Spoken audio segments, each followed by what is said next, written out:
이야기를 들려드리는 써보미의 이야기입니다.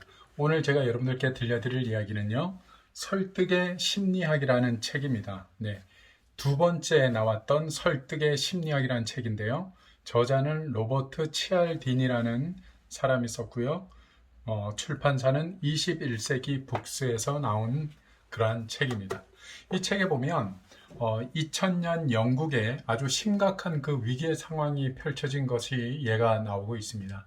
2000년도에 영국에서 그 석유 값이 갑자기 이제 막 올라가면서 그것 때문에 이제 분노한 사람들이 정유소를 봉쇄하면서 주유소에 이제 그 석유 물량이 공급되지 않으니까 이제 그 지역 그 주유소와 또 지역 주민들에게 일어났던 그런 어떤 이제 사건입니다.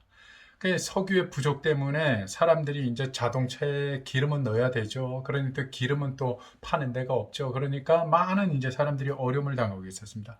그러다가 이제 운전자들이 어디에 주유소에 기름이 있다 그러더라. 그러면 이제 막 다 달려가서 거기에다가 이제 줄을 대고 어떻게 해서든지 기름 한 방울이라도 차에다 넣으려고 그렇게 이제 고심을 하고 있었던 차였죠.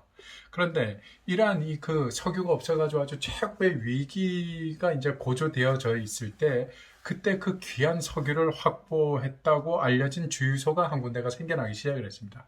그러자 그 소문을 들은 사람들이 인근 마을 주민에서부터 주변에 있는 뭐 아니면 이웃 그 주민들이 다 달려 들어와서 그 주유소 앞에 차를 대놓고 이제 기름을 넣으려고 기다리고 있었습니다.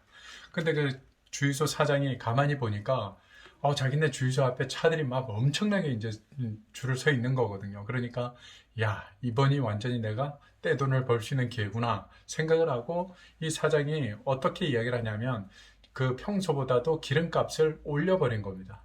근데 얼마나 올렸냐면 정말로 상식 이하로 평소보다 10배나 되는 그 기름값을 올려버린 겁니다. 10배나 되게끔 평소보다 10배의 기름값을 이상으로 올려버린 거죠.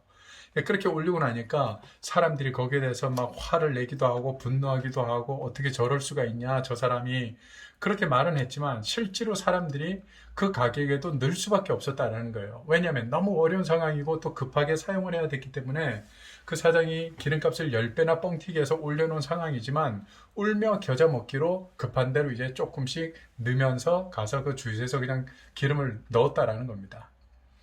그런데 이 사장은 이제 그 주유소에 이제 기름을 다 팔고 나서 보니까 실제로 자기가 뭐 한 달에 벌어들일 그 수입을 하루 만에 다 벌어들인 거예요.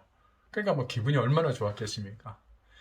그런데 이제 문제는 2주 후에 그 석유 그 공급에 차질이 있었던 이 어려운 문제가 해결이 되어지면서 이제 정상화가 다 되었는데 문제는 2주 후에 이 주유소가 이제 어떻게 됐을까요?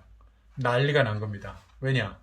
마을 사람들이 이제 거기에 대해서 그것을 기억하고 저 사람이 우리 어려울 때 기름값을 뻥튀기해서 10배나 우리한테 받아냈다. 악덕주다. 그렇게 하면서 사람들이 그 마음을 가지고 그걸 잊어버리지 않았던 거예요. 그리고 또 어떤 사람들은 아예 심지어 발벗고 나서서 야, 저 사장이 옛날 그 석유 파동 일어났을 때 이렇게 해서 10배나 받아먹은 사람이다. 절대로 저 주유소에는 가면 안 된다. 막 마을 사람들 중에는 일부가 막 발벗고 나서서 그 주유소에 대해서 안 좋게 소문을 퍼뜨리기 시작했습니다. 그러면 어떻게 됐을까요? 그 주유소는 문을 닫고 망해버렸습니다.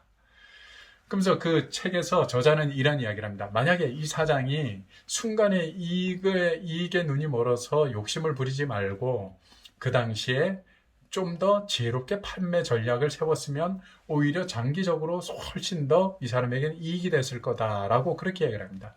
그 예가 바로 무엇이냐면 그 어려운 상황에 이제 기름을 이제 사러 온 주민들에게나 이제 그 기름을 사러 온 손님들에게 팻말을 하나 붙여 놓으라는 거죠. 뭐냐면 이 어려운 시기일수록 우리가 먼저 그동안 우리를 찾아줬던 단골 손님과 우리 가까운 동네 마을 주민들에게 우선적으로 먼저 이 기름을 판매하도록 하겠습니다. 뭐 이런 이제 글귀를 넣어놓거나 아니면 지금 모두가 힘들고 어려운 시기지만 저희도 기름값을 더 받을 수 있지만 여러분들의 어려움에 같이 동참하는 의미로 똑같이 그냥 평소와 똑같은 기름을 받고 여러분들에게 조금씩 나눠서 판매를 하겠습니다.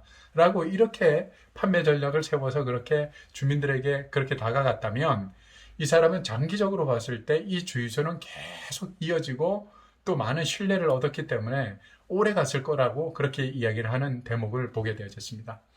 여러분, 우리도 뭐 살다 보면 순간의 욕심에 이끌려서 유혹에 넘어갈 때가 많이 있죠. 순간의 이익을 생각하고 또 장기적인 안목을 생각하지 못하다 보면 순간의 욕심에 빠져서 그만 장기적인 모든 뒷부분까지 망쳐버리는 그러한 실수를 하게 되어지는데요. 저는 이 책의 내용을 보면서 그런 생각을 한번 해봅니다. 순간의 이익과 또 장기적인 어떤 그런 안목, 이 두 가지를 우리가 어떻게 생각하고 어떻게 판단하고 결정하느냐에 따라서 우리의 미래가 밝을 수도 있고 암울할 수도 있다는 그런 생각이 들게 되어졌습니다. 오늘 여러분 써보미가 준비한 재밌는 이야기는 여기까지입니다. 다음 이 시간에 제가 또 새로운 재밌는 이야기로 여러분들 찾아뵙도록 하겠습니다. 고맙습니다.